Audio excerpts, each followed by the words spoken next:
Et bonjour à vous Emmanuel Ducrot. Bonjour Dimitri, bonjour à tous. Alors on va changer de sujet, on va parler de braconnage, puisqu'hier à Châteauroux dans l'Inde se tenait un procès, alors qui semblait plié d'avance mais qui n'a pas tourné comme prévu. La justice a dû relaxer 6 prévenus en dépit de preuves accablantes. Le tribunal correctionnel de Châteauroux s'intéressait au cas de 6 hommes interpellés le 25 février en flagrant délit à Vierzon dans le Cher après une enquête qui avait mis en lumière des faits graves de braconnage dans les forêts de Sologne. Avec des jumelles thermiques, de nuit, les 6 prévenus abattaient des animaux illégalement, ils multipliaient les actes de cruauté sur la faune sauvage, ils percutaient volontairement des sangliers avec leur véhicule. Pour tout ça, ils encouraient des peines lourdes, 4 ans de prison, 150 000 € d'amende. Oui, ça paraissait totalement justifié. On avait des preuves contre eux ? Ah oui, nombreuses. L'Office français de la biodiversité, la police de l'environnement, avait enquêté pendant des mois sur la base de témoignages dans la région avant d'attraper les malfaiteurs sur le fait. Et puis, il y avait eu des perquisitions. Plus d'une trentaine d'armes avaient été saisies, certaines non déclarées, dont des armes de guerre. L'affaire avait révolté la société de chasse de Grand Gibier du Cher et la société de vénerie, partie civile au procès au nom du préjudice d'image. Elle demandait des condamnations exemplaires pour ces hommes qui avaient outrepassé toutes les règles. Voilà, et c'est là qu'intervient un grain de sable qui a mis la mécanique en l'air. Oui, et qui a fait déclarer la procédure totalement nulle, car au cours de l'audience, un coup de théâtre spectaculaire a eu lieu.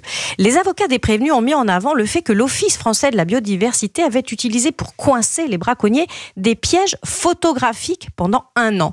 Clic, clac, Kodak, les méfaits avaient été immortalisés, mais l'utilisation de ces appareils photos n'avait pas été correctement autorisée par la justice, pas correctement mentionnée dans les procédures, ce qui, selon la défense des prévenus, constitue, je cite, une atteinte grave à l'article 8 de la Convention des droits de l'homme qui garantit le droit à la vie privée. Oui, c'est un argument énorme, spectaculaire comme un cerf à 20 corps, mais c'est passé. C'est ahurissant. La justice a dû s'incliner et déclarer la nullité de la procédure et donc relaxer les prévenus. Oui, alors on ne sait pas très bien ce qui a cafouillé dans cette histoire, si la justice n'a pas été précise dans la gestion du dossier ou si l'OFB s'est laissé emporter par son élan. Toujours est-il que ça ne tenait tellement pas que le tribunal a dû retirer les preuves photos du dossier. Et ça a fait tomber tout le reste de la procédure parce que les interrogatoires, les perquisitions, la découverte des armes, tout découlait des photos. Et les braconniers sont passés entre les mailles du filet et rentrés tranquillement à la maison. Ça fait mauvais effet quand même ce ratage. Ben oui, pour la justice d'abord, qui doit faire marche arrière à cause d'un vice de procédure grossier, mais aussi pour l'OFB.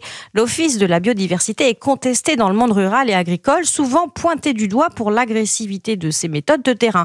Mais il a une mission qui fait consensus dans la population, parmi les chasseurs, chez tout le monde. Celle qui consiste à lutter contre le braconnage. C'est un rôle que personne lui conteste. Il avait un dossier exemplaire à mettre en avant pour affirmer son efficacité. L'occasion a pris du plomb dans l'aile. Incroyable histoire. Merci beaucoup Emmanuel Ducrot, signature Europe 1. 8h57.